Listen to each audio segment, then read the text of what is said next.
আর যুদ্ধ। এই যুদ্ধের বিষাক্ত বাতাস যেন ভারত বাংলাদেশেও এসে পড়েছে।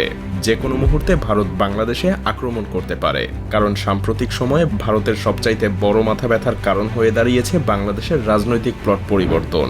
বাংলাদেশ আর কারো নিয়ন্ত্রণে নেই, আর এ কারণেই তারা বাংলাদেশকে পরোক্ষভাবে দখল করার হুমকি দিয়ে আসছে প্রতিনিয়ত। যদিও এগুলোকে রাজনৈতিক বক্তব্য বলেই উড়িয়ে দেওয়া যায়, কিন্তু আসলেই যদি ভারত এমনটা করার চিন্তা করে থাকে তাহলে কি পরিস্থিতি দাঁড়াবে? বাংলাদেশ কি পারবে পৃথিবীর চতুর্থ বৃহত্তম ভারতের মতো সামরিক দানবের মুখোমুখি হতে, নাকি নতুন আর একটা গাজায় পরিণত হবে?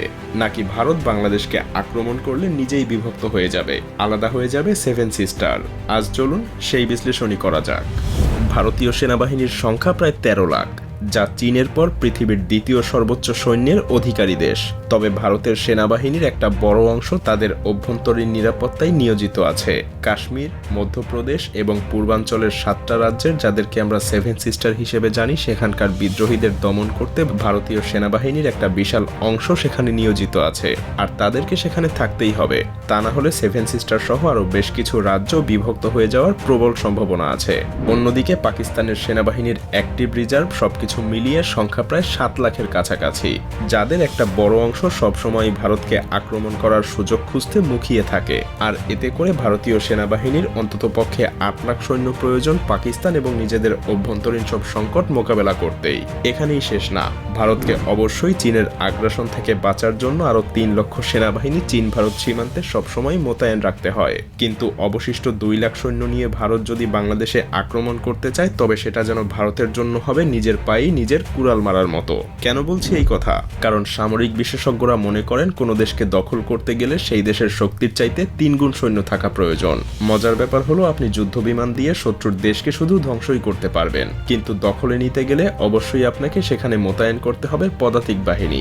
আর তাই ভারতের 2 লাখ সৈন্য দিয়ে বাংলাদেশকে দখলে নেওয়া সম্ভব না, কারণ বাংলাদেশের সেনাবাহিনীর সংখ্যাও একেবারে কম না। আর তাই বলাই যায়, এই পরিস্থিতিতে ভারতীয় সেনাবাহিনীর জন্য বাংলাদেশকে আক্রমণ করা অসম্ভব হয়ে দাঁড়াবে। তবে এখানে চীন পাকিস্তান নিজেদের স্বার্থে ভারতকে সীমান্ত থেকে দূরে ব্যস্ত রাখতে বাংলাদেশকে অস্ত্র দিয়ে সহযোগিতা করার সম্ভাবনা অনেক বেশি, যা ভারতের জন্য কাল হয়ে দাঁড়াতে পারে।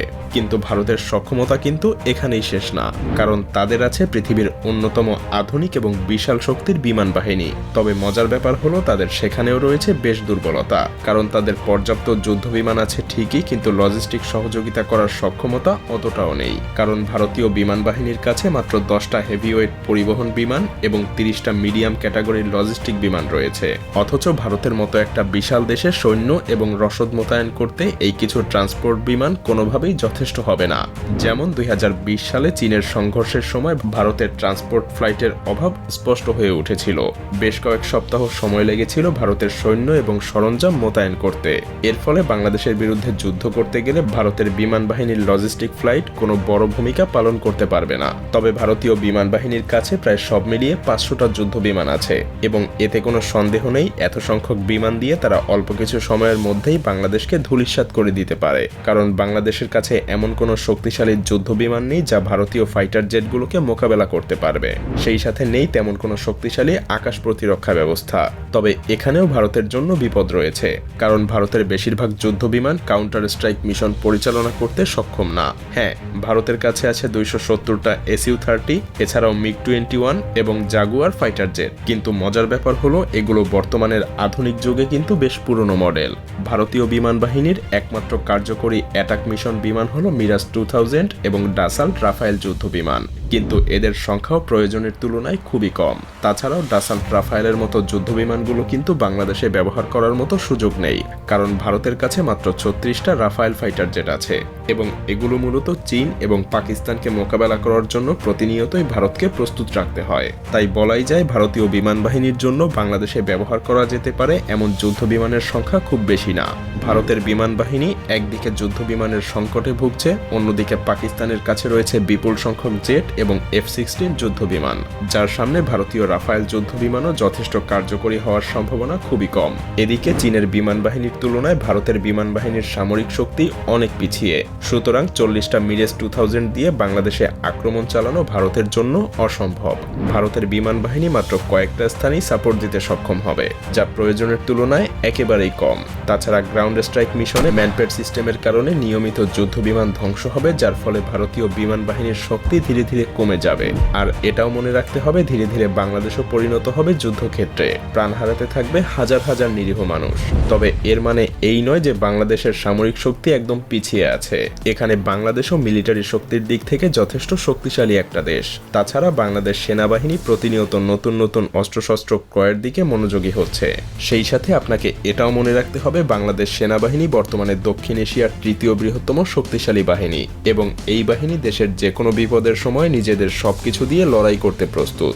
এমনকি এটা বললেও ভুল হবে না যে বাংলাদেশ সেনাবাহিনীর পেশাদারিত্ব এবং দক্ষতা ভারতীয় সেনাবাহিনীর চাইতে অনেক এগিয়ে, কারণ বাংলাদেশ সেনাবাহিনী এখন পর্যন্ত পৃথিবীর 43টা দেশে প্রতিনিয়ত যুদ্ধ করার অভিজ্ঞতা লাভ করছে। বিপরীতে ভারতীয় সেনাবাহিনীর যুদ্ধের অভিজ্ঞতা আন্তর্জাতিকভাবে খুবই সীমিত। বাংলাদেশ সেনাবাহিনী জাতিসংঘের অধীনে প্রায় অর্ধশতাধিক দেশে সরাসরি যুদ্ধের অভিজ্ঞতা অর্জন করেছে। এতে তাদের দক্ষতা এবং অভিজ্ঞতা ভারতীয় সেনাবাহিনীর চাইতে অনেকটা বেশিই বলা যায়। তাছাড়া পেশাগত দক্ষতার পাশাপাশি বাংলাদেশ সেনাবাহিনী অত্যাধুনিক সমরাস্ত্র ক্রয়ের দিকেও ধাবিত হচ্ছে। বিশেষ করে বিভিন্ন আগ্রাসন মোকাবেলায় বাংলাদেশ পৃথিবীর বিভিন্ন দেশ থেকে যুদ্ধ ট্যাঙ্ক, যুদ্ধ বিমান এবং অন্যান্য সমরাস্ত্র সংগ্রহ করছে, যা বাংলাদেশের নিরাপত্তা ব্যবস্থা আরও মজবুত করবে। এমনকি বাংলাদেশ তুরস্কের কাছ থেকে বেশ কিছু সংখ্যক বর্তমান পৃথিবীর সবচাইতে অত্যাধুনিক ড্রোন বায়ারাক্তার TB2 কিনেছে। আরও কিছু সংখ্যক কেনার জন্য চুক্তিও করেছে, যার মাত্র 50টা দিয়েই ইউক্রেন হাজার হাজার রাশিয়ান যুদ্ধযান ধ্বংস করেছিল। সেই সাথে সমরাস্ত্রের উৎপাদন বাড়ানো এবং বাইরের দেশ থেকে আধুনিক অস্ত্র ক্রয়ের মাধ্যমে বাংলাদেশ সেনাবাহিনী আরও শক্তিশালী হওয়ার চেষ্টা করছে। 2030 সালের মধ্যে এই সমস্ত নতুন অস্ত্র বাংলাদেশ সেনাবাহিনীর বহরে যুক্ত হবে, যা বাংলাদেশকে এক নতুন উচ্চতায় পৌঁছে দিবে। তাছাড়াও বাংলাদেশের সেনাবাহিনীর কৌশলগত শক্তি বৃদ্ধি করতে সবচাইতে গুরুত্বপূর্ণ পদক্ষেপগুলোর মধ্যে একটা হলো অ্যাম্ফিবিয়াস ট্যাঙ্ক। সম্প্রতি বাংলাদেশ চীন থেকে 54টা অত্যাধুনিক উভচর ট্যাঙ্ক অর্ডার করেছে, যা পানিতে এবং মাটিতে দুই জায়গাতেই বেশ কার্যকরীভাবে চলতে পারে। এই ট্যাঙ্কগুলো এমনভাবে তৈরি যা তীব্র স্রোতেও অনায়াসেই চলতে পারে। এগুলো বিশেষ ধরনের হামলা চালানোর জন্য অত্যন্ত কার্যকরী, যা বাংলাদেশের প্রতিরক্ষা শক্তি আরও মজবুত করবে। আর তাছাড়া চীন ভারতের কাছে এই ট্যাঙ্কগুলো বিক্রিও করবে না। তবে পরিশেষে আমাদেরকে একটা কথা মনে রাখতে হবে যে যুদ্ধ কখনো শান্তি বয়ে আনতে পারে না, কারণ ভারত যদি বাংলাদেশের উপরে আক্রমণ করে তবে হয়তো তারা দখল করতে পারবে না, তবে ধ্বংসস্তূপে পরিণত হতে পারে বাংলাদেশ। প্রাণ হারাবে হাজার হাজার লাখ লাখ মানুষ। এমনকি ভারতের জন্যও রয়েছে অশনি সংকেত, কারণ বাংলাদেশের সাথে যুদ্ধে ব্যস্ত থাকলে চীন এবং পাকিস্তান অবশ্যই ভারতীয় মানচিত্রে আক্রমণ করতে দ্বিধাবোধ করবে না। আর সেভেন সিস্টার আলাদা হওয়ার জন্য তাদের নিরস্ত্র আন্দোলনকে হয়তো সশস্ত্র আন্দোলনে পরিণত করতে পারে। এমন ভয়াবহ কিছু হলে দুইটা দেশই ক্ষতিগ্রস্ত হবে। আর তাই প্রতিবেশী দুইটা দেশের জনগণের উচিত এমন কোনো উস্কানিমূলক কার্যক্রম না করা যাতে দুই দেশের মধ্যে বন্ধুত্বপূর্ণ সম্পর্কের পরিবর্তে শত্রুতার সৃষ্টি হয়, কারণ এতে উভয় দেশই ক্ষতিগ্রস্ত